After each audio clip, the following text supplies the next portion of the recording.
Resilience Law Academy.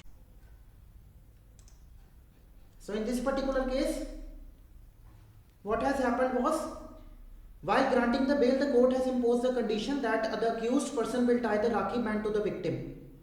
तो how far it is correct? एक तो पहले ही वो जो विक्टिम है वो जुडिशियल वो जो ट्रॉमा में गुजर रही है, लेट सपोज कि उसने एफआईआर लॉन्च करवाई या कंप्लेंट लॉन्च करवाई टू द मैजिस्ट्रेट. अब now you are asking her कि आप उसकी सिस्टर बन के रहो और अक्यूज जो है उसका ब्रदर बन के रहे. तो same person who was earlier an accused, जिसने उसको मोलेस्ट करने की कोशिश की, सेक्सुअल असॉल्ट किया और वो प्रूफ भी हो गया. अब how far do you think कि वो उसके साथ एज अ ब्रदर सिस्टर वाला कनेक्शन इस्टेब्लिश हो सकता है? तो that is not a proper justification, not a proper ground.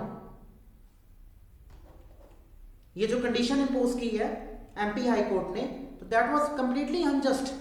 Rather ये एक लाइसेंस मिल गया, एक उसको फ्रीडम मिल गई अक्यूज्ड पर्सन को कि वो हर साल ऑन द डेट ऑफ राखी उसके पास जाएगा. और जब वो जाएगा, वो उसकी सिस्टर तो चलो बाद में बनेगी, लेकिन उसको मेंटली तो ये होगा ना कि हाँ वही अक्यूज्ड पर्सन मेरे पास आ गया दोबारा. उसके मन में तो ये होगा ना विक्टिम के कि ये मेरे को फिर से छेड़ सकता है, मेरे साथ फिर से कोई सेक्सुअल असॉल्ट या फिर मोलेस्टेशन या फिर इसके aggravated forms like penetrative sexual assault वगैरह कमिट कर सकते हैं. तो how for this condition is okay? तो सुप्रीम कोर्ट ने कहा ये जुडिशियल स्टीरियोटाइपिंग है. जुडिशियल स्टीरियोटाइपिंग क्या होता है कि हमको जज की थिंकिंग से पता लगता है कि वो कैसे उसका थिंकिंग पैटर्न है, मेंटल एटीट्यूड है, कि उसके जो प्रिंसिपल्स हैं वो उसके अपने अकॉर्डिंग डिसाइड कर रहे हैं. क्योंकि लॉ तो बिल्कुल भी ऐसा नहीं कहता. अंडर सेक्शन 439 और 437 ऑफ द सीआरपीसी आपको बेल ग्रांट करने टाइम जो कंडीशंस इंपोज की गई हैं उसमें ये ऐसी कंडीशन तो कहीं भी नहीं है कि आप राखी बैंड टाई करोगे. ये तो एक जज का उसका खुद का पर्सनल व्यू है, उसका खुद का पर्सनल ओपिनियन है, वो ऐसा चाहता है. अगेन कोर्ट ने क्या देखा फिर यहां पे? पर्पस देखा. ये तो पर्पस बिल्कुल ही डिफीट कर रही है ये वाली कंडीशन. तो दैट इज वाई कोर्ट ने ये कंडीशन को स्टक डाउन कर दिया. ठीक है.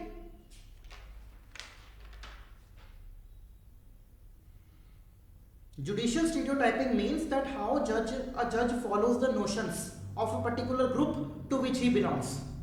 How a particular judge follows the notion of a particular group of which he belongs. जिस पर्टिकुलर ग्रुप में वो बिलोंग करता है उसके वो नोशंस फॉलो करता है, उसको कहते हैं हम जुडिशियल स्टीरियोटाइपिंग. कि उसकी हाँ बिल्कुल ये मान लो उसकी अड़ है, एक उसकी जिद है कि उसने इससे आगे जाना ही नहीं, यहां तक कि उसका थिंकिंग पैटर्न है. इसको हम कहते हैं जुडिशियल स्टीरियोटाइपिंग. और लास्ट में कोर्ट ने एक स्टिंक्चर पास किया था कि ऐसे जजेस को देयर इज अ नीड कि उनको जुडिशियल ट्रेनिंग इंपार्ट करवाई जाए.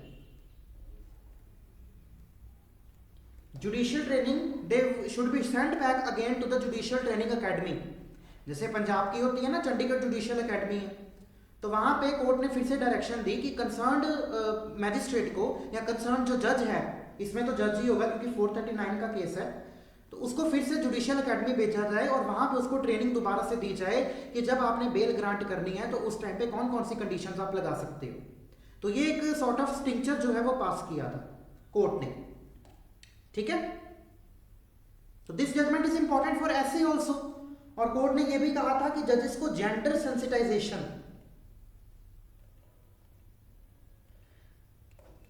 कि एक मेल है और एक फीमेल है, जेंडर है, उनके टुवर्ड्स सेंसिटिव कैसे रहना है, इसकी भी ट्रेनिंग इंपार्ट करवाई जाए. इसमें क्या हो सकता है कि मान लो एक फीमेल है, फीमेल इज अ जेंडर, आप उसके तरफ थोड़ी सी अगर सेंसिटाइजेशन है, उसको आप सेंसिटिवली ट्रीट करते हो उस फीमेल विक्टिम को, तो आप कभी भी ये कंडीशन ना लगाते. रादर ये सोचते कि आप उसको तो लाइसेंस दे रहे हो अक्यूज्ड पर्सन को, एक लिबर्टी दे रहे हो कि वो हर साल जाके राखी पे जाए और उसके राखी टाई करके आए. तो this is against the principle of gender sensitisation also. ये भी सुप्रीम कोर्ट ने बोला था इस पर्टिकुलर केस में. ठीक है. तो this was about the sexual assault. एक और judgment which I found to be important was Bibi, ये लिख लो जजमेंट का नाम please, Bibi Ayesha Khanum, Bibi Ayesha Khanum and others versus Union of India.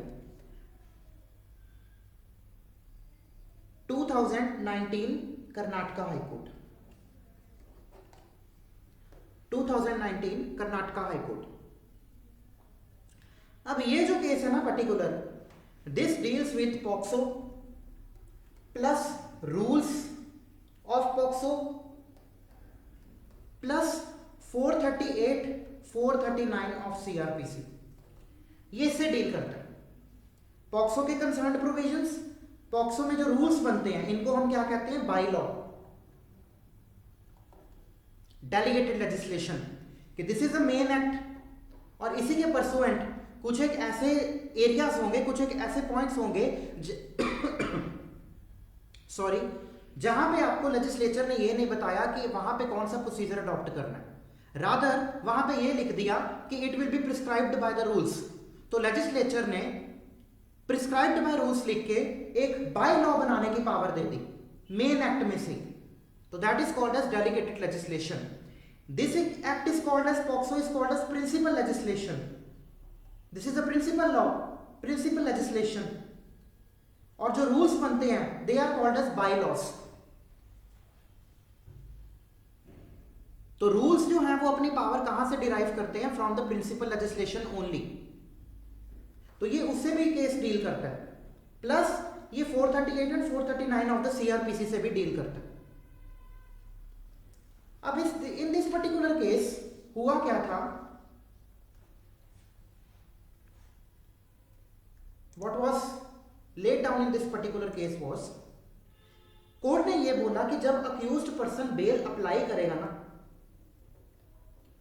whenever the accused person of the POCSO under the POCSO Act, कोई भी वो सेक्शन हो, चाहे 3 हो, 5 हो, 7 हो, 9 हो, 11 हो, ये डिफाइन करते हैं ना वेरियस सेक्शंस, और आगे उनकी पनिशमेंट्स है। जब भी वो एक पर्टिकुलर ऑफेंस का उसके ऊपर चार्ज फ्रेम हुआ, उसके लिए अगर वो बेल अप्लाई करेगा तो it is the concerned duty of the police officer और special juvenile police unit SJPU, ये ड्यूटी है पुलिस ऑफिसर की और स्पेशल जुवेनाइल पुलिस यूनिट की कि वो विक्टिम को या उसके जो कंसर्न्ड गार्डियन है उनको ये बात बताएगा कि अक्यूज्ड पर्सन को बेल मिलने वाली है।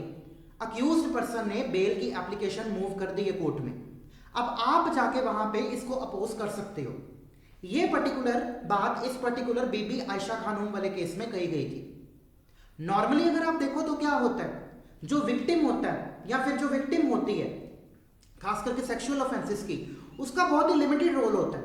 यही इस पर्टिकुलर केस में बताया भी गया था। उसका क्या रोल होता है कि या तो वो कंप्लेंट फाइल करेगी या एफआईआर फाइल करेगी, विटनेस बन के आएगी या ज्यादा से ज्यादा स्टेटमेंट्स अपने रिकॉर्ड करवा देगी under section 164 to the magistrate. यही उसका रोल होता है। Either this victim will launch the FIR और कंप्लेंट, या फिर she will act like a witness, और she will record the statement under section 164 clause 5 of the CrPC. यहां पे वो मैजिस्ट्रेट को रिकॉर्ड करवाती है स्टेटमेंट। लेकिन यहां पे एक और बात की गई कि अगर इस पर्टिकुलर अक्यूज्ड पर्सन ने बेल एप्लीकेशन मूव की है, इस विक्टिम का एक और रोल आ जाता है, इसको और एक राइट मिल जाता है कि ये अपना लॉयर अपॉइंट कर सकती है।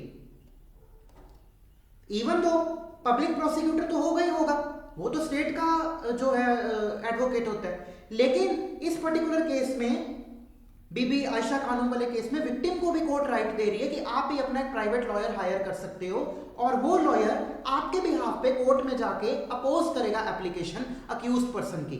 लेकिन फाइनल से जो होगी वो पब्लिक प्रोसिक्यूटर साहब की ही होगी।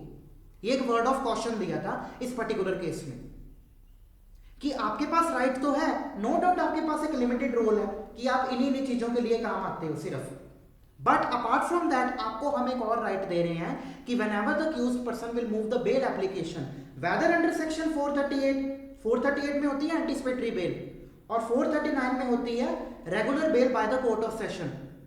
Whenever the accused person will move the bail application under section 438 or under section 439 of the CRPC, तो आप अपना प्राइवेट लॉयर भी अपॉइंट कर सकते हो जो कि आपके बिहाफ पे कंटेस्ट करेगा कि इसको बेल नहीं मिलनी चाहिए, अक्यूज्ड पर्सन को अपोज करेगा बेसिकली। ये बात इस पर्टिकुलर केस में कही थी। तो अगर मान लो अक्यूज्ड पर्सन जुवेनाइल है, गुड इवनिंग शशिकांत, लेट आंदे हो, ठीक है, अगर मान लो अक्यूज्ड पर्सन जुवेनाइल है तो it will be the duty of special juvenile police unit SJPU, इनका रोल है कि वो विक्टिम या उसके गार्डियन को इन्फॉर्म करेंगे कि आप अपना प्राइवेट लॉयर हायर कर सकते हो, प्लस वो लॉयर आपके बिहाफ पे कंटेस्ट करेगा अपोज करने के लिए जो बेल एप्लीकेशन अक्यूज पर्सन ने मूव की थी। तो ये राइट एक इस पर्टिकुलर केस में ग्रांट किया था। और जो कंसर्न रूल्स हैं इसमें पॉक्सो के, वो कोर्ट ने कहे थे rule 4 sub rule 3E and F of the POCSO rules 2020 ये भी अट्रैक्ट हो रहे हैं। प्लस ये एक और राइट जो है section 40 of the POCSO act में भी ग्रांटेड है।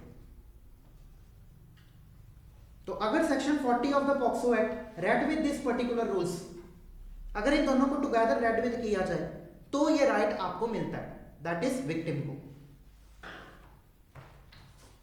ਅਸੀਂ केस कर रहे हैं ਉਹ 'ਚ ऐ सी कोर्ट ने हेल्ड किया कि वैनेवर अक्यूज्ड पर्सन के उत्ते कोई भी चार्जिस है अंडर द पॉक्सो एक्ट, तो जो ने बेल एप्लीकेशन मूव करनी है तो विक्टिम के कोल एक राइट है कि वह भी अपना प्राइवेट लॉयर हायर करके अपोज कर सकती है उस एप्लीकेशन, नो डाउट। लेकिन फाइनल से किदी होएगी पब्लिक प्रोसिक्यूटर ने। पब्लिक प्रोसिक्यूटर तो करेगा ही करेगा क्योंकि स्टेट का एडवोकेट है, उन्हें तो अपोज करनी है अक्यूज की बेल एप्लीकेशन। लेकिन क्या विक्टिम का भी कोई ये पार्ट होंगे?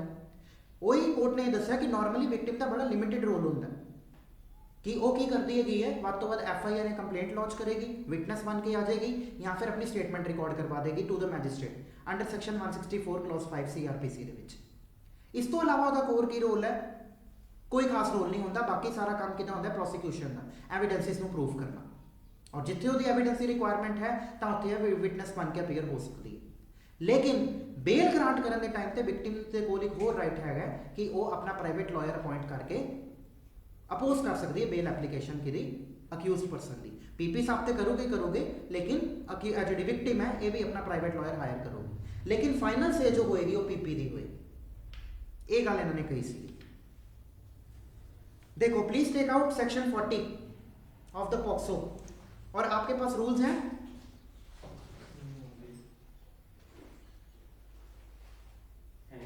हाँ, पहले सेक्शन 40 निकालो पॉक्सो का।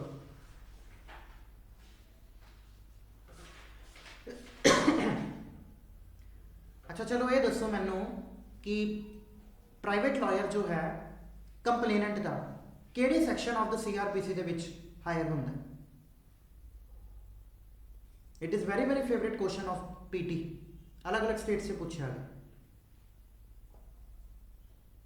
अगर मान लो कोई कंप्लेनेंट है, विक्टिम है, ठीक है, PP साहब तो अपना काम करोगे ही करोगे, लेकिन मान लो इन्हें अपना सैपरेट लॉयर अपॉइंट करना है विक्टिम ने, वो जनरल लॉ केड़ा है CRPC केड़े प्रोविजन के अंडर उन्होंने पावर मिलती हैगी? It is section 301 of the CRPC, ठीक है। वही गल इत्थे भी करोगे।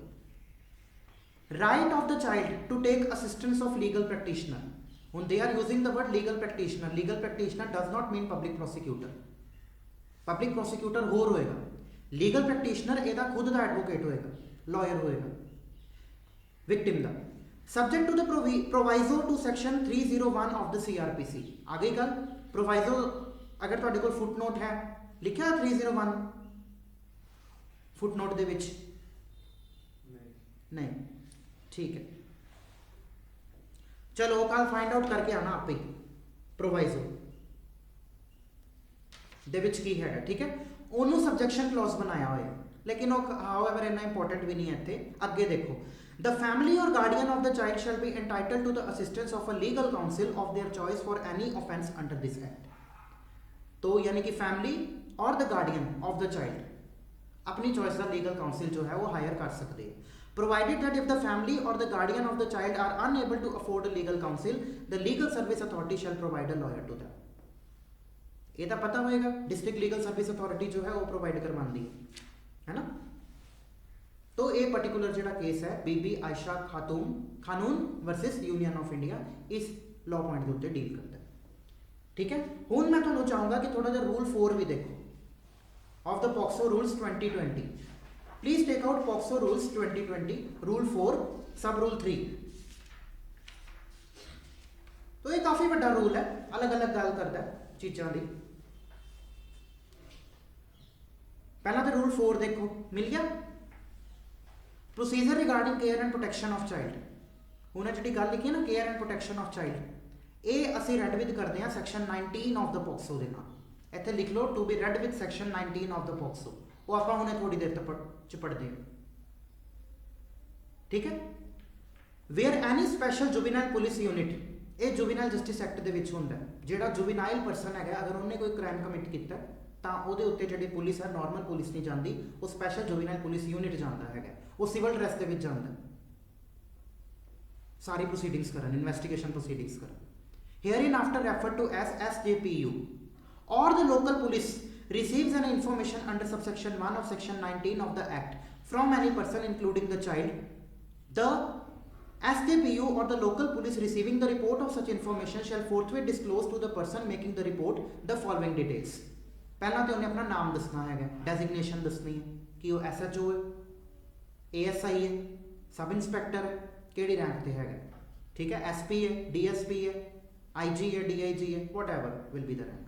ठीक है, the address and telephone number, the name, designation and contact details of the officer who supervises the officer receiving the information, मतलब ओदा सीनियर जिहड़ा रिसीव कर रहा इंफॉर्मेशन ऑफिसर, उन्होंने सुपरवाइज जिहड़ा पर्सन करता है ओदा सीनियर होंदा। सो लेट्स से अगर सब इंस्पैक्टर जाता है तो उन्होंने सुपरवाइज कौन करेगा, इंस्पैक्टर। ठीक है, ओदा भी कॉन्टैक्ट नेम डेजिग्नेशन जो है दसनी है, किनू,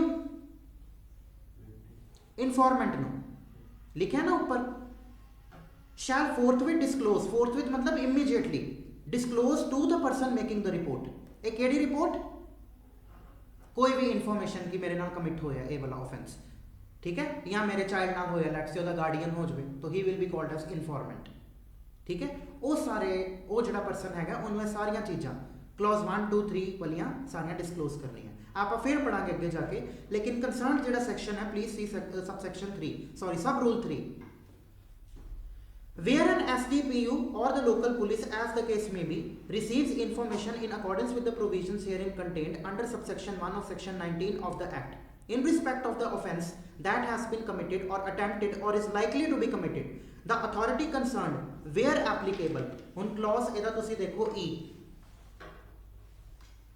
स्ट्रेट अवे क्लॉज E देखो ਕਿਹੜੇ ਕਿਹੜੇ ਅੱਗੋਂ प्रोसीडिंग्स फॉलो करनियां ने special police juvenile police unit नु, inform the child and the child's parent और द गार्डियन और other person in whom the child has trust and confidence of the availability of the support services including counselling। Support services किहड़ियां होंदियां, किसी भी तरह का medical treatment हो गया, ठीक है, किसी भी तरह का मान लो कोई तुहानूं स्पैशल किसी चीज़ की लोड़ है, लैट सपोज कि जिहड़ी विक्टिम है वो बहुत ट्रॉमा च है, उन्होंने कोई तुसी शैल्टर होम च रखना है, तो they will also fall under this particular term support services. किसी भी तरह की सपोर्ट सर्विसेज, मान लो डिप्रैशन चली गई, ठीक है, फिर उन्होंने तुसी जुवेनाइल होम च रखना है या फिर शैल्टर होम च रखना है, रिहैबिलिटेशन सेंटर च रखना है, तो they are called as support service. ये उहदे कोल राइट है, मतलब पुलिस ऑफिसर इन्फॉर्म करेगा उन्होंने कि तुसी every kind of support services avail कर सकते हो, plus counsel including the counselling. Counselling मतलब लीगल एड, लीगल प्रैक्टिशनर यानी कि लॉयर भी तुसी हायर कर सकते हो। एंड असिस्ट दैम, कौन असिस्ट करेगा, police officer, in contacting the persons who are responsible for providing the services and the relief. मान लो कोई शैल्टर होम दे विच इहनूं रखण दी लोड़ पै गई लड़की नूं क्योंकि वो ट्रॉमा दे विच सीगी, तो फिर जिहड़ा पुलिस ऑफिसर है स्पैशल पुलिस जुवेनाइल यूनिट का जिहड़ा पर्सन है जिहड़ी सारी प्रोसीडिंग्स टेक ओवर कर रहा है, ये उन्हां कंसर्नड शैल्टर होम की अथॉरिटी नूं कॉन्टैक्ट करेगा कि असीं तुहाडे कोल पर्टिकुलर पर्सन भेजण लगे, तो ये उहदे कोल राइट है। हुण बेसिकली मैं ये हाईलाइट करना चाह रहा सी इंक्लूडिंग द काउंसलिंग लिखा होया, तो काउंसलिंग मीनस लीगल एड, ठीक है, लॉयर दी हेल्प। ऑलराइट,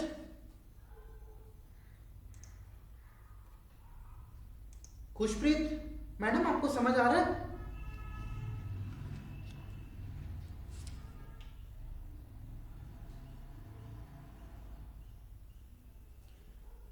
प्री के वास्ते खास करके राजस्थान के प्री के लिए रूल्स भी मैं तुम्हें कहूँगा पॉक्सो के पढ़ के जाना,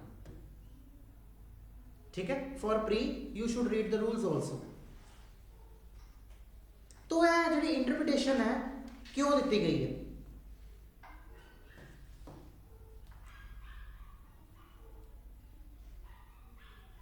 प्लस इस पर्टिकुलर केस से एक होर गल भी की गई सी कि तुसी विक्टिम नूं भी केस दे विच पार्टी बना सकते हो। लेट सपोज इंटरस्टेड पार्टी उन्होंने बनाओगे तुसी, मान लो कोई भी क्रिमिनल केस है, प्रोसिक्यूशन फाइल करता, स्टेट का केस का नाम की होगा, title state of Punjab versus A. अगर इस केस दे विच ए कह दिता बीबी आयशा खानून वाले केस से कि तुसी विक्टिम नूं भी पार्टी बनाना, चाइल्ड विक्टिम नूं, फिर हो जाएगा स्टेट ऑफ पंजाब एंड जो भी चाइल्ड विक्टिम का नाम वर्सेस ए। तो ये ए की बन गई इंटरस्टेड पार्टी। केस का टाइटल ही इस तरह बन जाएगा, ठीक है। ये भी पॉइंट इस केस के लेट डाउन किया सीगा। तो it is a judgment of Karnataka high court 2019 Bibi Ayesha Khanun and others versus Union of India. ये लिखा केस मैंने, ये लिखा Bibi Ayesha Khanun versus and others versus Union of India, ठीक है। इसको थोड़ा सा लिख लो प्लीज। तो ये भी मेरे को अच्छा लगा कि इसको मैंने आपको सोचा बता दूं। बहुत सारे आते रहते हैं जिहदे तो तुसीं पॉक्सो दे विच तां एंड नंबर ऑफ जजमेंट्स पाओगे, लाइव लॉ के उत्ते तो बहुत ज़्यादा, कल परसों ही आई है नवी, आंदियां रहंदियां हैं। देखो, in this case the court directed, in this case the court directed, आज बाकी साथी नहीं आए थोड़े, that the IO कौन होता है, इन्वेस्टिगेटिंग ऑफिसर, और special juvenile police unit SJPU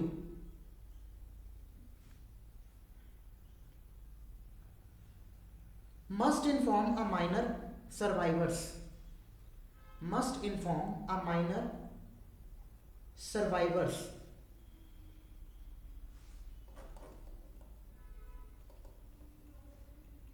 apostrophe s आना survivors पे, survivors parent केयर गिवर और guardian,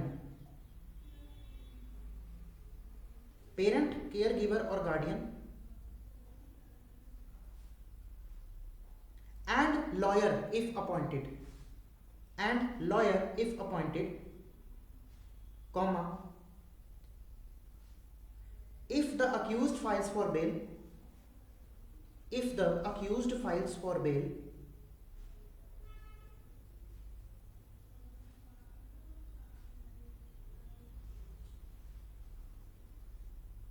or if there is any other application by the accused, or if there is any other application by the accused,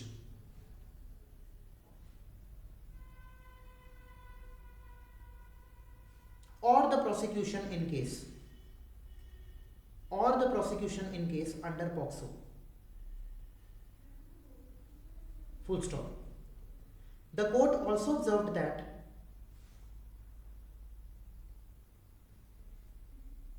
a survivor or the complainant,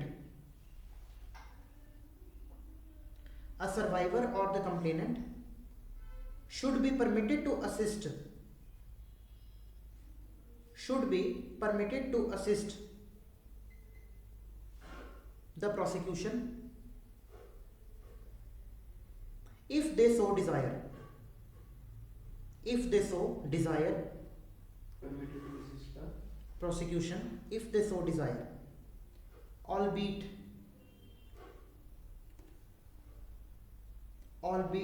with a caveat,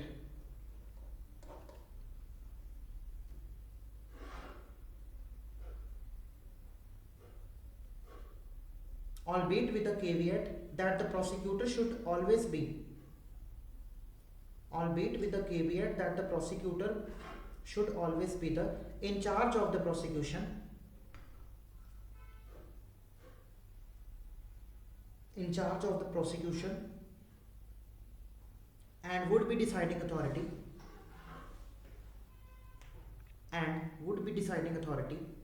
as regards the mode and manner of conducting the prosecution, as regards the mode and manner of conducting the prosecution.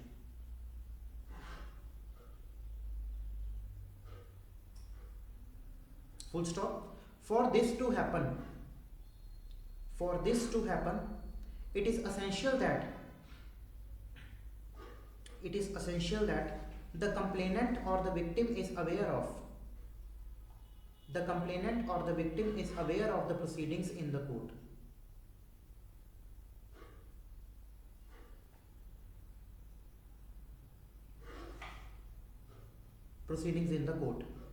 Bracket च लिखो section 4 red with rule 4 of the POCSO rules, section 4 red with rule 4 of the POCSO rules 2020, ठीक है, rule 4 of the POCSO rules 2020, section 4 40 4 बोलता 40 red with rule 4 of the POCSO rules 2020।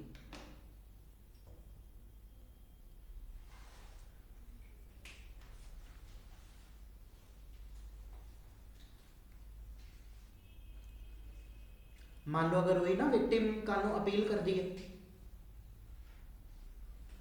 फिर वो अपने lawyer के through कर सकती है ना, तो इत्थे भी उसकी रेलेवेंस इंपॉर्टेंट हो जाती है for the purpose of appeal also, कि एक अपना प्राइवेट लॉयर जो है हायर कर सकती है। प्लस ये जो इंटरप्रिटेशन है in the interest of victim ही दी गई है ओनली, ठीक है, अदरवाइज उसका रोल बड़ा लिमिटेड होता है।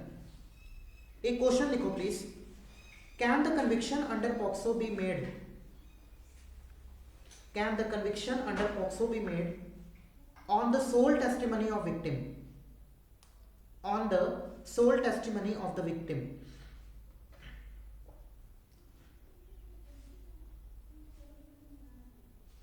क्वेश्चन मार्क, बताओ इसका आंसर क्या होना चाहिए।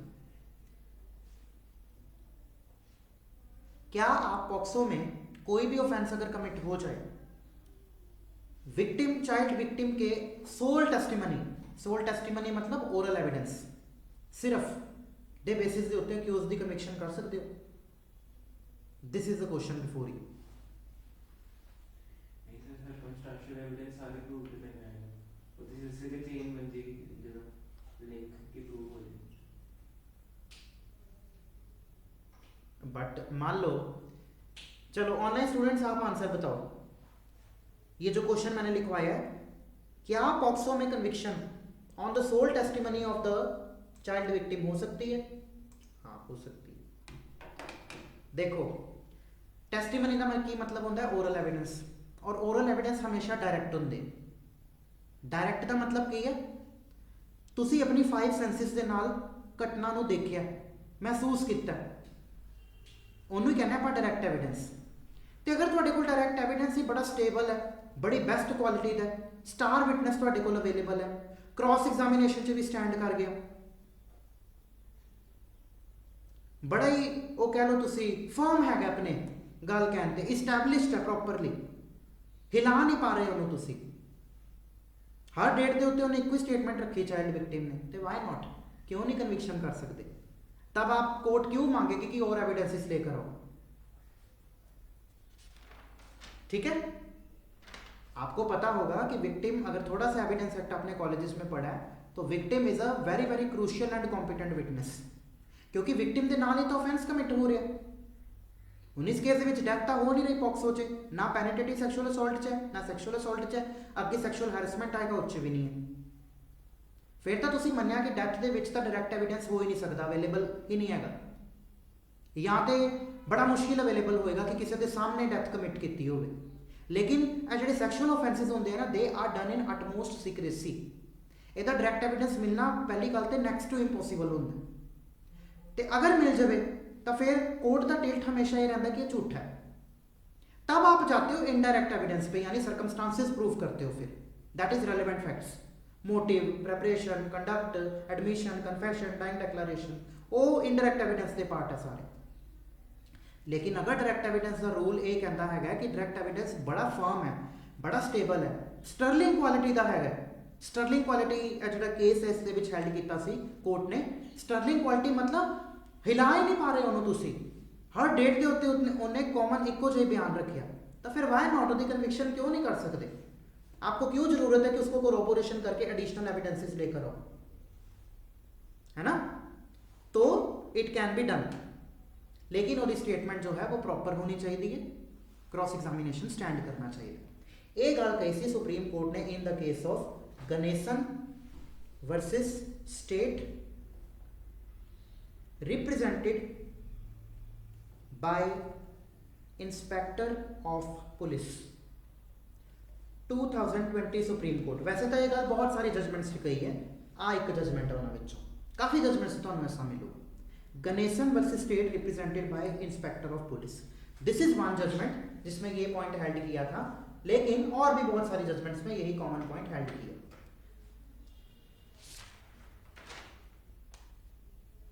ठीक है, इस केस में क्या था कि अक्यूज तो था, उसके अगेंस्ट सेक्शन 9 प्रूव हो गया था। सेक्शन 9 की है एग्रावेटेड सेक्सुअल असॉल्ट, सेक्शन 7 अगर सेक्सुअल असॉल्ट है तो सेक्शन 9 एग्रावेटेड सेक्सुअल असॉल्ट है। तो विक्टिम जी है वो कॉम्पीटेंट सी, जिते जो तक वो ट्रायल पहुंचा तो मेजर भी हो गई सी लड़की, मोर दैन 18 ईयर्स। स्टेटमेंट उसकी ट्रस्टवर्दी भी सी, प्रॉपर भी सी, और हर स्टेज ऑफ द ट्रायल ते सेम रही, अनब्लैमिश्ड रही, अनब्लैमिश्ड। अनब्लैमिश्ड का मतलब की होंदा है? वकीलों ने क्रॉस एग्जामिनेशन च इनू तोड़न की बहुत कोशिश की कि यह झूठी है, हमको इसकी क्रेडिट वर्दीनेस पे, इसकी ट्रस्ट वर्दीनेस पे डाउट है, बहुत कलंक लगाने की कोशिश की, लेकिन वो कलंक लग ही नहीं पाया। That is called as unblemished. Blemish का मतलब होता है कलंक, कि झूठी पै गई, और अनब्लैमिश का मतलब होता है कंप्लीटली फेयर, क्लीन है उसकी स्टेटमेंट। तो ये अनब्लैमिश्ड भी थी, ट्रस्टवर्दी भी थी, इस्टेब्लिश्ड भी थी, फर्म भी थी, इसकी स्टेटमेंट प्रॉपर भी थी, प्रूव्ड भी थी। ਹੁਣ डायरैक्ट एविडेंस ਤੁਸੀਂ प्रूव किस तरह करोगे? दैट इज ओरल स्टेटमेंट अगर कोर्ट के जाके विक्टिम दे रहा है या विटनेस दे रहा है, तो that is a direct evidence. आप उसको प्रूफ कैसे करोगे? चलो मान लो डॉक्टर की जी मैडिकल रिपोर्ट है वो तो प्रूव हो सकती है डॉक्टर की गवाही को आके कि वो सच्ची है कि झूठी है, लेकिन एक विटनेस ही खुद कोर्ट के जाके स्टेटमेंट दे रहा है, उसको आप प्रूव्ड कैसे मानोगे? How will you consider it to be proved according to Indian evidence act या भारतीय साक्ष्य अधिनियम? बताइएगा प्लीज ऑनलाइन स्टूडेंट्स ऑल्सो कि आप डायरेक्ट एविडेंस जो एक विटनेस कोर्ट में खड़े होकर टेस्टिमनी देता है उसको प्रूव्ड कब कहते हो? एफिडेविट तो चलो फॉरगेट अबाउट दैट, वो छोड़ दो, क्रिमिनल केस है, एफिडेविट सिविल च होंदी है। मान लो विक्टिम ने कोर्ट के जाके स्टेटमेंट दी कि इसी पर्सन ने, वही वाला केस आप चकते हैं सतीश वाला, लिबनस वाला, मेरी सलवार अनटाई करने की कोशिश की सी, बस खाली उन्हें स्टेटमेंट देती तो कोर्ट उन्हें सजा सुना देगा? नो, प्रूव्ड होनी चाहिए वो statement. How will you prove it? This is the question. बताओ, पहली गल तो वो एडमिसिबल होना चाहिए स्टेटमेंट। एडमिसिबल कब होता है? जब वो section 136 of the Indian evidence act की रिक्वायरमेंट कंप्लीट करे वो स्टेटमेंट। दूसरी बात, the statement should stand in cross examination. वकीलों ने उसको हर डेट पे तोड़ने की कोशिश की, लेकिन फिर भी वो क्रॉस एग्जामिनेशन में स्टैंड कर गई। टेस्टेड इट्स कोरोबोरेशन प्रेजेंस, हाँ वही क्रॉस एग्जामिनेशन हो गया।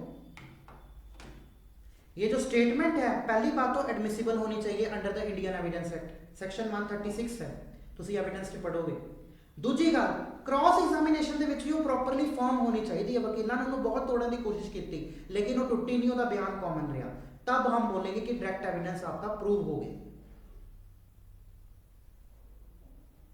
ये सेम क्राइटेरिया चाहे विक्टिम हो, चाहे कंप्लेनेंट हो, चाहे विटनेस हो, तीनों पे सिमिलरली अप्लाई करता है।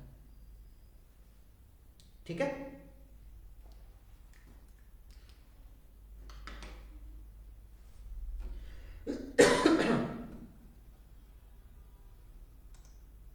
ऑलराइट।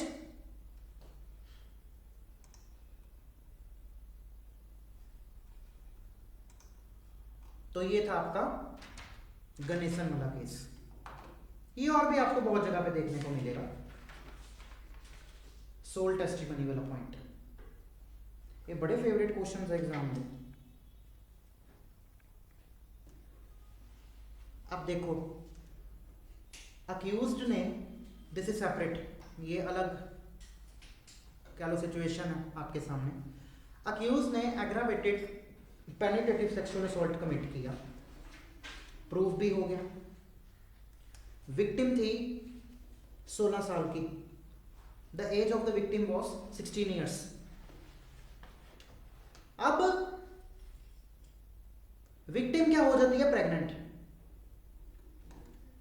16 साल की लड़की प्रेग्नेंट हो गई। While delivering the birth, giving birth to the child, this girl died, इसकी डेथ हो जाती है, लेकिन इसका बच्चा बच जाता है।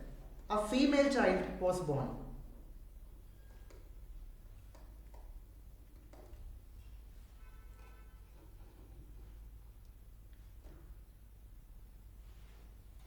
ठीक है, क्वेश्चन ये है आपके सामने, फैक्ट समझ आए।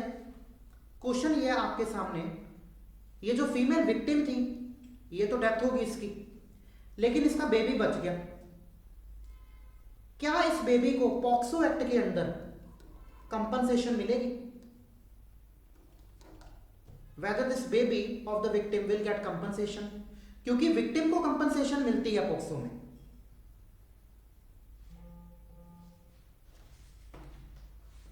विक्टिम को कंपनसेशन मिलती है पॉक्सो में। क्वेश्चन इज क्या उसके बच्चे को मिलेगी कंपनसेशन? विक्टिम को कंपनसेशन मिलती है आपके सेक्शन 33 क्लॉज 8 में। Victim gets the compensation under POCSO in section 33 clause 8, और इसके साथ रूल्स भी हैं, read with rule 7 and 8 of the POCSO rules, और read with section 2 WA of CRPC। अब नाउ द क्वेश्चन इज, यहां पे हमने विक्टिम को पकड़ना है। हम विक्टिम बोलेंगे किसको? क्योंकि विक्टिम की तो डेथ हो गई। Whether her child, that is female child, born to the victim, is she also covered under the definition of the victim? क्योंकि पॉक्सो ਦੇ ਵਿੱਚ ਵਿਕਟਿਮ ਦੇ ਬੱਚੇ ਨੂੰ ਨਹੀਂ को कंपनसेशन मिल रही, विक्टिम ਨੂੰ कंपनसेशन मिल रही है। लेकिन क्वेश्चन ये है कि हमने विक्टिम के बेटे को या बच्ची को कंपनसेशन दिलवानी है, तो दैट मीन्स क्या हम उनको भी विक्टिम ट्रीट कर रहे हैं? विक्टिम का हम मीनिंग कहां से देखेंगे? मैंने जब स्टार्टिंग में पॉक्सो पढ़ाना शुरू किया था तो मैंने आपको बताया था कि पॉक्सो इज नॉट एक्सॉस्टिव। फिर डेफिनेशंस पे मैं आपको लेकर गया था कि उसमें क्या लिखा है कि the words used in the POCSO, लेकिन not been defined in the POCSO but defined in some other law, तो उन वर्ड्स का मीनिंग हम अदर लॉ से लेंगे। अब विक्टिम आप मेरे को बताओ कहां पे डिफाइंड है? It is defined in section 2 WA of the CRPC।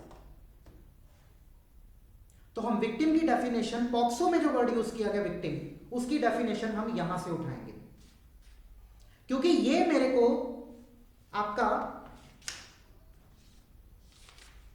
Section 2 clause 2 of the POCSO बताता है कि भाई साहब यहां पे कोई वर्ड डिफाइंड है, लेकिन उसका मीनिंग लेट्स से CRPC में या IPC में डिफाइंड है, तो आप वहां से उसका मीनिंग पिक करोगे। ये बात मेरे को बताई section 2 clause 2 of the POCSO ने। Now applying the same logic,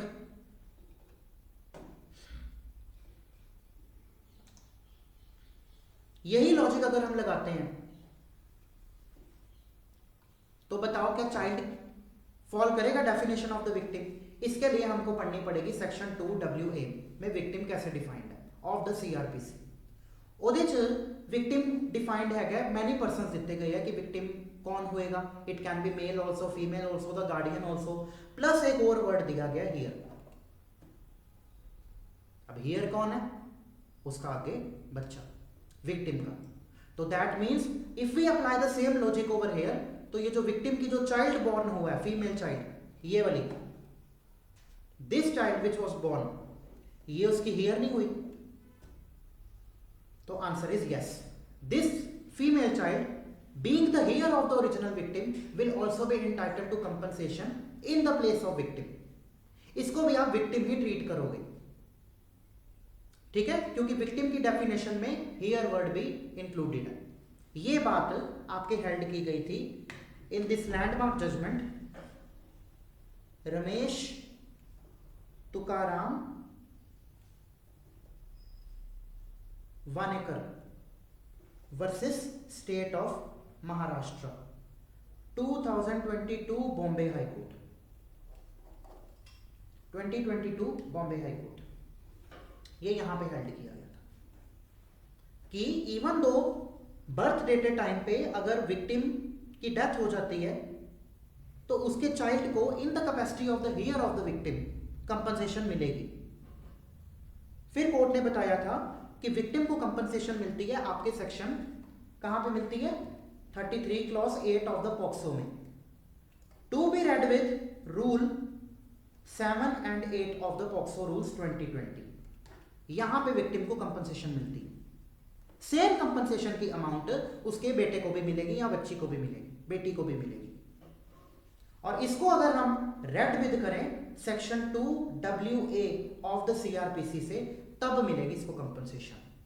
तो ये सभी सेक्शंस को हमने क्लब टुगेदर होके इकट्ठा पढ़ना।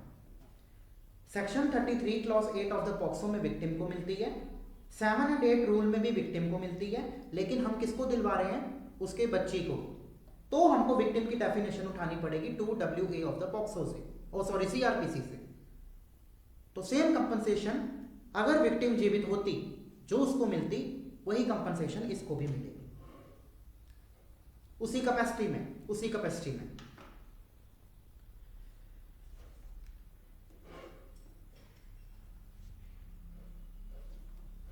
ठीक है, अब देखो सेक्शन 33 क्लॉज 8। अब ये कुछ सिचुएशंस हैं,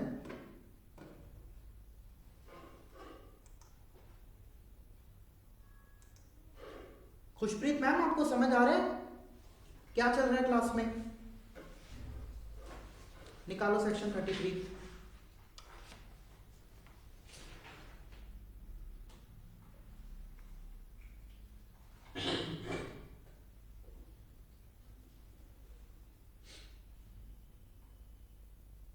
खुशप्रीत मैम आपको समझ आ रहा है? Are you there in the class?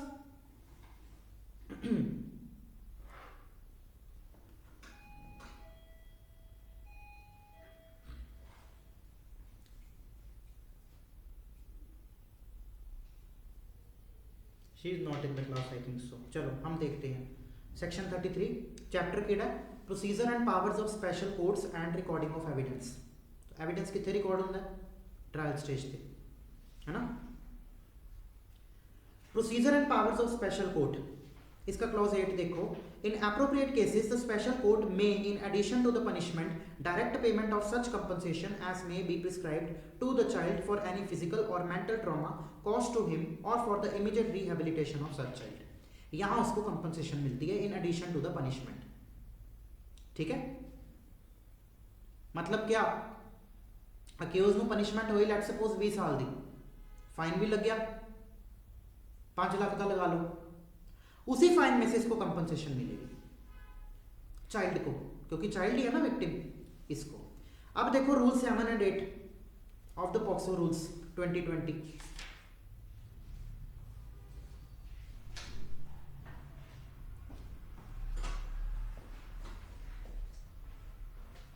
कौन सा रूल है? 7 and 8 of the POCSO rules।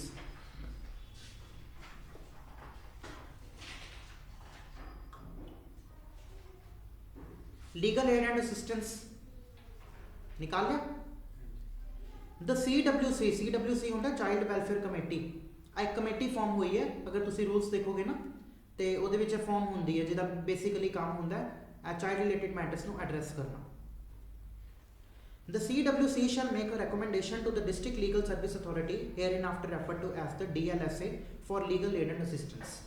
ਤੇ ਅਸਿਸਟੈਂਸ ਜਿਹੜੀ ਹੈ ਉਹਦੇ ਵਿੱਚ ਹੀ ਤੁਹਾਡੀ ਕੰਪਨਸੇਸ਼ਨ ਆ ਜਾਏਗੀ। 2 sub rule 2 the legal aid and assistance shall be provided to the child in accordance with the provision of legal service authority act 1987। 8 ਦੇਖੋ for special relief if any to be provided for the contingencies such as food, clothes, transport and other essential needs, CWC may recommend immediate payment of such amount as it may assess to be required at that stage to any of the following। किसको order करेगी वो? ये सारी authorities को। कौन सी read करो आप। The DLSA under section 357A। ये 357A किसका? DLSA सेक्शन 357 कैपिटल ए किसका? कौन से लॉ का? सीआरपीसी का। और the DCPU out of such funds placed at their disposal by state। DCPU होता district child protection unit. District child protection unit ये भी एक गवर्नमेंट एजेंसी है, चाइल्ड के वेलफेयर के लिए काम करती है। ये सारी जो है ना ये DCPU और अदर भी आगे भी आप पढ़ोगे, ये सब जुवेनाइल जस्टिस एक्ट में बनती हैं अथॉरिटीज। ठीक है। थर्ड और funds maintained under section 105 of the juvenile justice care and protection of children act 2015। हाँ, क्लॉज 2 देखो, सब rule 2 such immediate payment shall be made within a week of receipt of recommendation from the CWC। हाँ, तो ये जो है ना time period within a week, ये बहुत इंपॉर्टेंट है, ये आपको आया भी हुआ है पेपर में। ठीक है, तो यहां पे उसको वो मिलती है। अब section 33 clause 8 of the POCSO to be read with rule 7 and 8 of the rules में किसको मिलती है? विक्टिम को। और अगर हमने विक्टिम के चाइल्ड को दिलवानी कंपनसेशन तो वो मिलेगी to be read with section 2WA of the CRPC। ये जो मैंने ये नीचे बनाया ना सभी क्लब ऑफ सेक्शंस, तो ये सभी हमने इकट्ठे पढ़ने हैं। These all are read together. ठीक है, ये वाला यहां पे heir of the child, heir of the child को कंपनसेशन मिलेगी।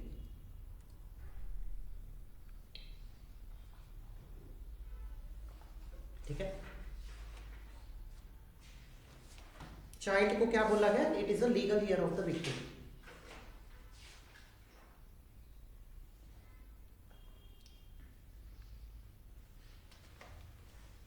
एक क्वेश्चन मैं आपको दे रहा हूं सॉल्व करना, MCQ, क्योंकि इसमें ना आपको पढ़ने वाला ही ज्यादा काम है। बाकी आपको जो ऑफेंसेस हैं वो तो समझ आ ही गए, penetrative, aggravated penetrative, sexual assault और एग्रावेटेड सेक्सुअल असॉल्ट। बस अब आपका काम है केसेस के फैक्ट्स पढ़ना लाइव लॉ में से। ठीक, बिना डिसीजन देखे पहले खुद डिसीजन निकालना है, फिर देखना है कि आपका डिसीजन जो सुप्रीम कोर्ट ने डिसीजन दिया है या हाई कोर्ट ने डिसीजन दिया है क्या उससे मैच करता है। अगर तो करता है तो कॉन्ग्रेचुलेशंस, आपका पॉक्सो रेडी हो रहा है। अगर नहीं करता तो डू रिवाइज इट अगेन। ठीक है, ऐसे होते हैं प्रिपरेशन। फैक्ट्स ਨੂੰ पढ़ के पहला खुद तक ब्रेन अप्लाई करो। फैक्ट्स ਦੇ ਉੱਤੇ देखो भी कि वो पेनिट्रेटिव सेक्सुअल असॉल्ट बनेगा, एग्रावेटेड बनेगा, सेक्सुअल बनेगा या एग्रावेटेड सेक्सुअल बनेगा असॉल्ट। रीजनिंग भी खुद दो, फिर मैच करो कि कोर्ट ने क्या कहा। अब ये जो मैंने आपको मटेरियल कराया that is more than sufficient. Independent thought, Satish वाली जजमेंट है, फिर एक वो करवाई ईरा वाली, ये बहुत लैंडमार्क जजमेंट्स हैं। यहाँ से आपको रीजनिंग पता लग जाएगी, इंडिपेंडेंट थॉट में कितनी अच्छी रीजनिंग दी है, ये सतीश वाले केस में कितनी अच्छी रीजनिंग दी है। कोर्ट ने बाइफर्केशन कर दी थी ना टच और फिजिकल कॉन्टैक्ट से। तो आपको ब्रॉडली समझ आ गया कि फ्रेमवर्क कैसा है सेक्शन का। अब आपका काम है सिचुएशन के ऊपर उसको अप्लाई करना एंड चेक करना कि आप कहाँ पे स्टैंड करते हो। ठीक है, फिर मैं तो आपका टेस्ट लूंगा, फिर तो पता लग ही जाता है। ऑनलाइन स्टूडेंट समझ आया आपको भी ऐसे पढ़ाई होती है जुडिशरी की, बीट हायर जुडिशरी और be it lower judiciary. Accused 30 years, he uplifts the frock of victim aged 5 years। Offence बताओ कौन सा? ए penetrative sexual assault, B aggravated penetrative sexual assault, C sexual assault, or D aggravated sexual assault. Accused 30 years uplifts the frock of a victim aged 5 years. Offense कौन सा? Option D, aggravated sexual. Less than 12 years, तो less than 12 years aggravated sexual assault. ठीक है.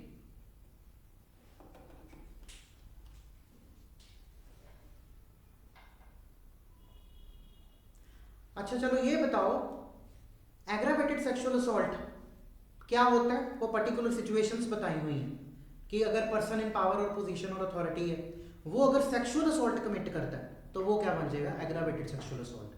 तो that means aggravated sexual assault दे वास्ते sexual assault होना जरूरी है कि नहीं?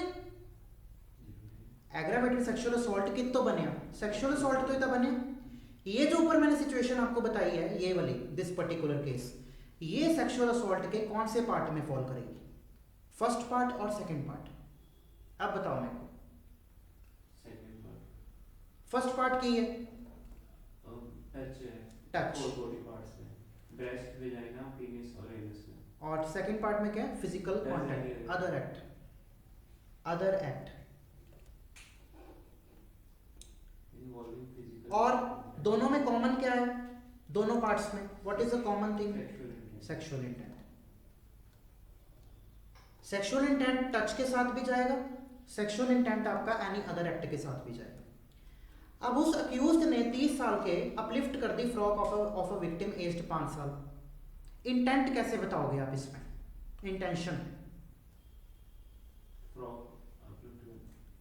Sexual intent. ठीक है. अपलिफ्टिंग द फ्रॉक, इसी फैक्ट से आपको उसका मेंटल एलिमेंट भी समझ आ गया. ठीक है. यहां पे कोर्ट सेक्सुअल इंटेंट की प्रिजम्पशन ले लेगी अंडर सेक्शन 30. ठीक है. अगर ये चीज प्रूव हो जाती है तो अपलिफ्ट द फ्रॉक, ये तो एक्टस रियस है, लेकिन यही मेंस रिया भी है. This is a fact only, एक फैक्ट ही है. वकील ने क्या करना होता है? फैक्ट ही तो प्रूव करना होता है. कौन सा फैक्ट? क्या वो फैक्ट एक्टस रियस था? क्या वो फैक्ट मेंस रिया था? अब इसी फैक्ट से आपका एक्टस रियस भी प्रूव हो गया, मेंस रिया भी प्रूव हो गया. एक्टस रियस क्या है? Any other act. मेंस रिया क्या है? Sexual intent. Sexual intent, intent क्या? आपका mental element which is always hidden in your mind. वो कहां से ऑब्जर्व होता है? From your outer act, express acts. अब वो फ्रॉक ऊपर उसकी कर रहा है तो नेचुरली उसकी सेक्सुअल इंटेंट ही थी. नॉर्मल गुड इंटेंट नहीं होगी उसकी, सेक्सुअल इंटेंट ही होगी.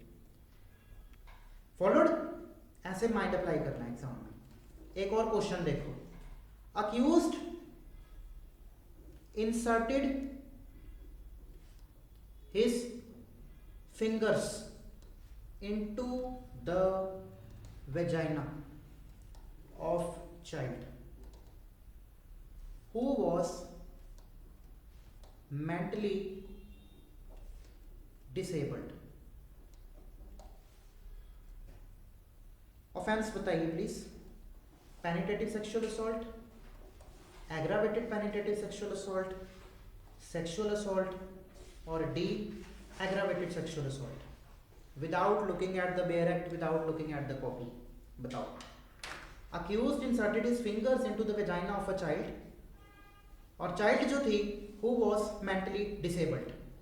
बताइएगा please. A B C D, PSA, APSA, sexual assault, aggravated sexual assault.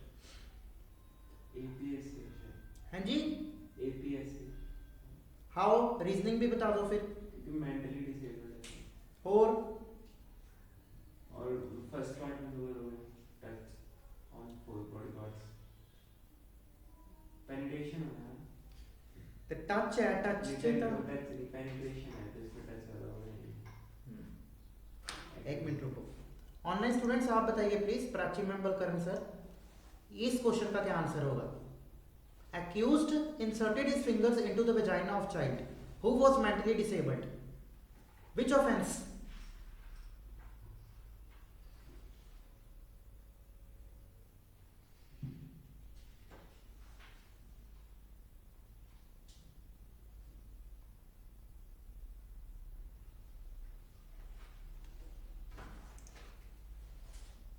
Fast. Penetrative sexual assault नहीं सर, तुसी एक होर एडिशनल फैक्टर भी देखो ना, मेंटली डिसेबल्ड सीगी वो लड़की, ता एक पर्टिकुलर सिचुएशन स्पेसिफिक हो गया ना।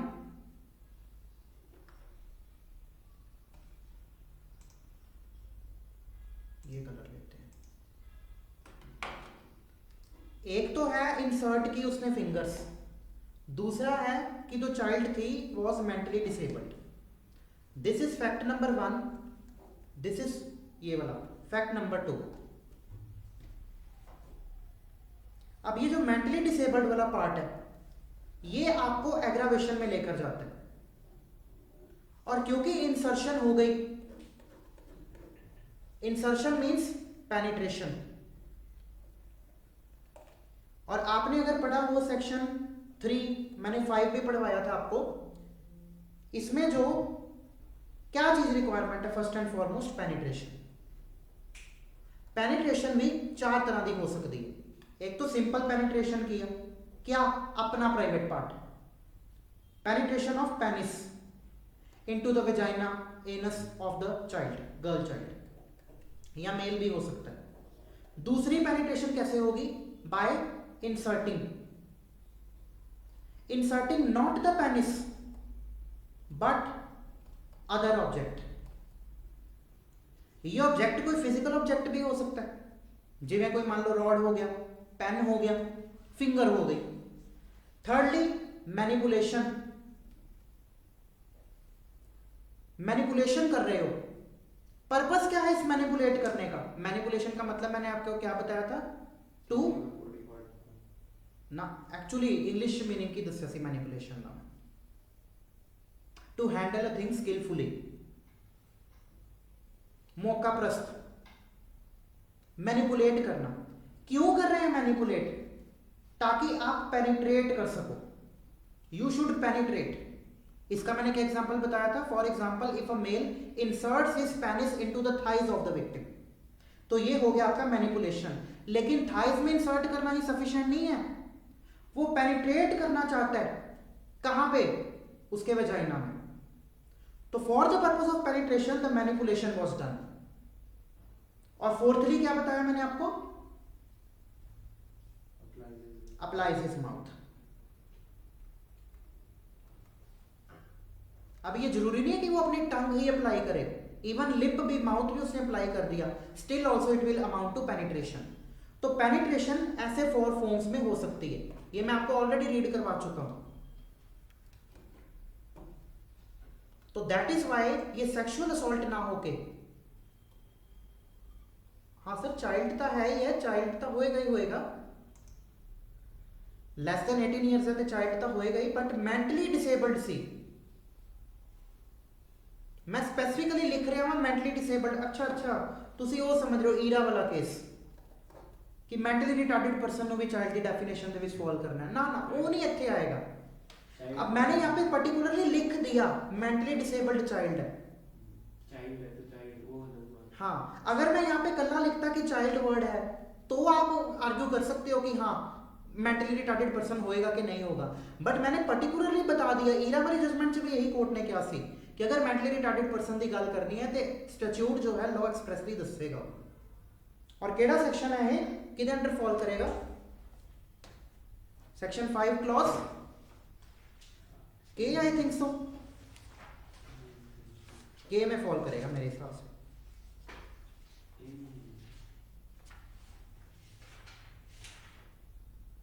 हाँ के में फॉल करेगा। के देखो प्लीज, सेक्शन 5 क्लॉज के, whoever taking advantage of child's mental or physical disability, तो ये बता दिया ना मैंने कि वो मेंटली डिसेबल्ड है। मेंटली डिसेबल्ड वाली गल एक्सप्रेसली लॉ दे विच लिखी होएगी। तो ये 5 क्लॉज के का क्वेश्चन था, तो it will B aggravated penetrative sexual assault. ठीक है, फॉलो कर रहे हो? एक और क्वेश्चन, कहां से ढूंढ के लाए हो पता नहीं आपको। एक और क्वेश्चन देखो, accused applies his mouth on urethra of victim aged 15 years who was pregnant at that time. Accused had knowledge of pregnancy. Accused will be punished. Section 3, Section 4, Section 5, Section 6. This is the question. Accused applies his mouth on the urethra of victim aged 15 years who was pregnant at that time. Writing ठीक है? Writing समझ आ रही है? Section 6 में होता है। Section 6 में एक मिनट रुको।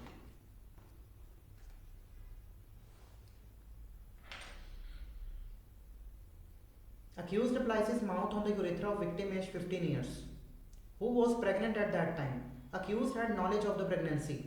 Accused will be punished.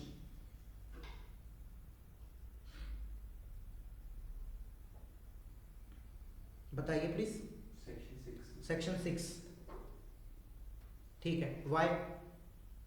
Punishment for aggravated penetrative sexual assault. Punishment पे आप तब जाओगे ना, पहले ऑफेंस तो बताओ कि कौन सा डिफाइंड है। 5 है ना? कौन से क्लॉज में फॉल करेगा ये 5 के? वही तो याद करने वाले होते हैं क्लॉजेस। पीटी तभी तो निकलेगा आपका।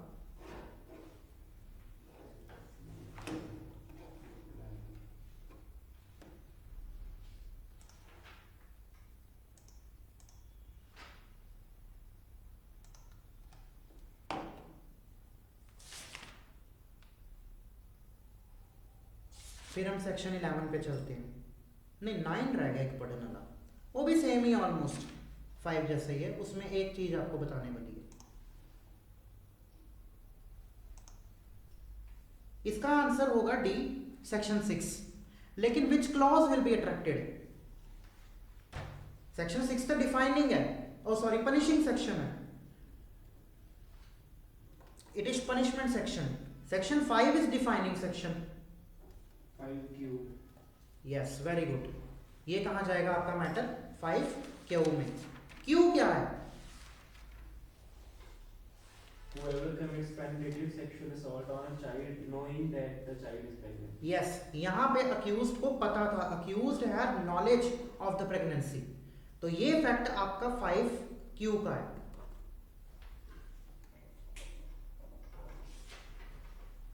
तो करके हम इसको एग्रावेटेड पेनिट्रेटिव सेक्सुअल असॉल्ट बना रहे हैं।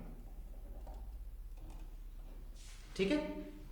अब अगर मान लो ये फैक्ट यहां पे ना होता, suppose that this fact could यहां पे नहीं होता, ये had it not been there, this accused had knowledge of the pregnancy. Suppose ये लाइन में यहां से काट दो। अब बताओ Normal penetrative sexual assault। तब क्या होना था? ये सेक्शन 4। सेक्शन 4 सेक्शन 3 की वजह से पेनिट्रेटिव सेक्सुअल असॉल्ट। अब सेक्शन 4 के आपको मैंने रीड भी करवाया था कि section 4 has 2 parts. Section 4 clause 1, 4 clause 2। क्या डिफरेंस है दोनों में? और मेरे को ये बताओ कि यहां पे सजा कौन से क्लॉज में मिलेगी? Will it be given under section 4 clause 1 और will it be given under section 4 clause 2?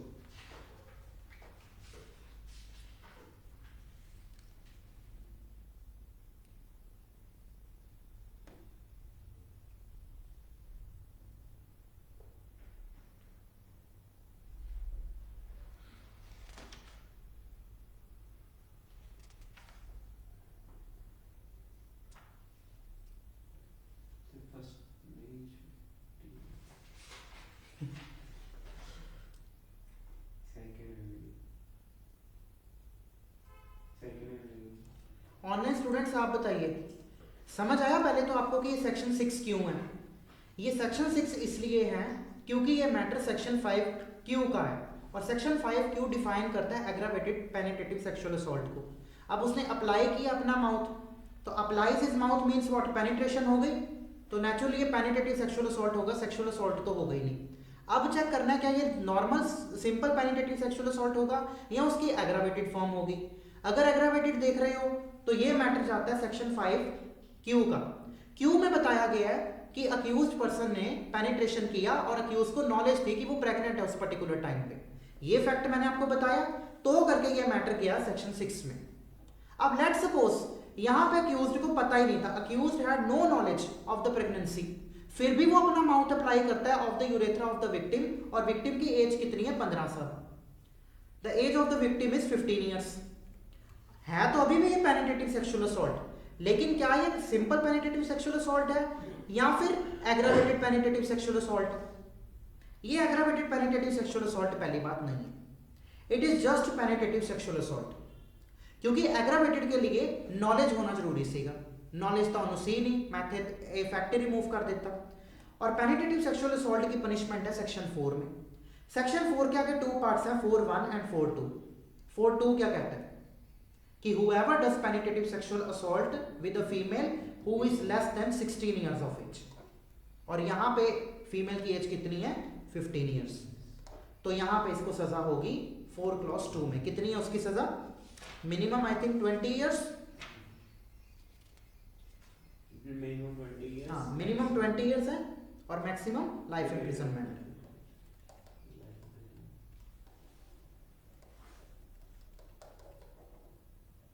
Plus fine. समझ आया ये क्वेश्चन? तो यहां पे नॉलेज बहुत इंपॉर्टेंट हो जाती है। एक लाइन लिखो,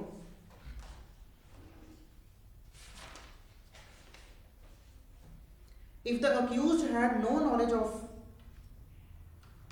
the fact that, if the accused had no knowledge of the fact that the child is pregnant,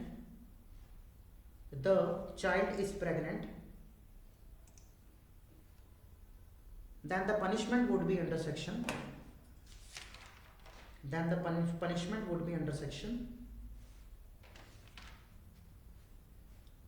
किसमें होगी, 4 clause 2, 4 section 4 clause 2 as PSA, penetrative sexual assault, as penetrative sexual assault.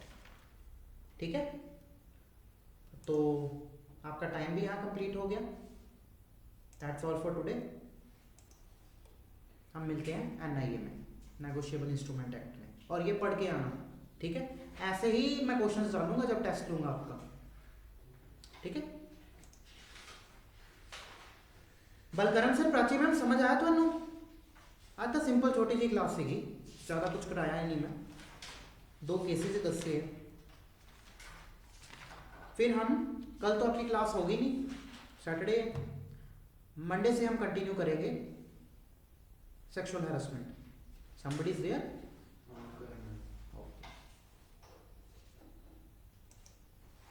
Okay,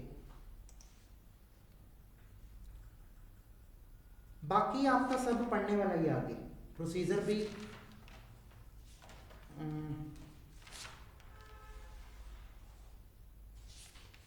एक 2 finger test है, वो आपको evidence में करवाएंगे sir, वो important है एग्जाम पॉइंट ऑफ व्यू से। हाँ, एक और केस यहाँ पे हम करेंगे आगे चल के, निपुण सक्सेना वाला, जहाँ पे गाइडलाइंस मिली हुई है, वो इंपॉर्टेंट है, वो मैं आपको भेजूंगा भी, वो पढ़ने वाला केस है, निपुण Saxena versus Union of India. ठीक है, चलो।